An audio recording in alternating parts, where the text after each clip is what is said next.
সোনার স্কুলের প্রোগ্রামে এসেই দীপা খুঁজে পেল তার হারিয়ে যাওয়া রূপাকে। হ্যাঁ বন্ধুরা, আমরা এমনটাই দেখতে পাবো অনুরাগের ছোঁয়া ধারাবাহিকের আগামী পর্বগুলোতে।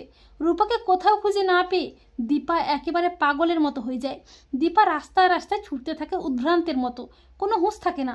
সূর্য কোনো মতে দীপাকে সামলে নিয়ে বাড়ি ফিরে আসে, আর বাড়িতে এসে দেখতে পায় সোনার স্কুলের ম্যাডামেরা এসেছে। ম্যাডাম বলে স্কুলে একটা প্রোগ্রাম হবে, আর তাতে যদি সোনা অংশগ্রহণ করে তাহলে সোনার ভালোই হবে, আর তার সাথে ওর মা বাবাকেও যেতে হবে।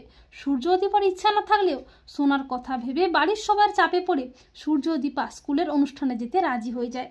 অপরদিকে রূপা লুকিয়ে ফান্টুসের বাড়ি থেকে চলে যেতে গেলে গ্রামেরই একজন লোক রূপাকে আবারও ফান্টুসের কাছে দিয়ে আসে। ফান্টুস বলে, তুই কেন চলে গেছিলি মা?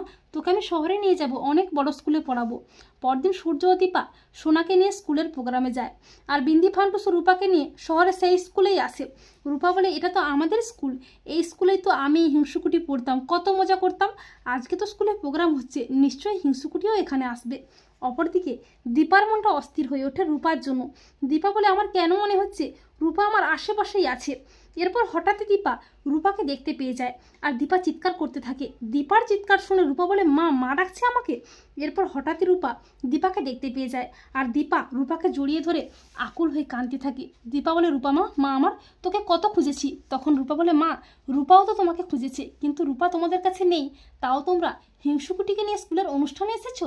তোমরা তো রূপাকে ছাড়া ভালোই আছো। এই বলে রূপা অভিমান করে তার মায়ের উপর। তো বন্ধুরা, তোমরা এটাই চাও তো যে দীপা যেন রূপাকে খুঁজে পায়, আর রূপার অভিমান ভাঙিয়ে রূপাকে যেন বাড়ি ফিরিয়ে নিয়ে যায়? কমেন্ট করে এক্ষুনি জানিয়ে দাও তোমাদের মতামতটি।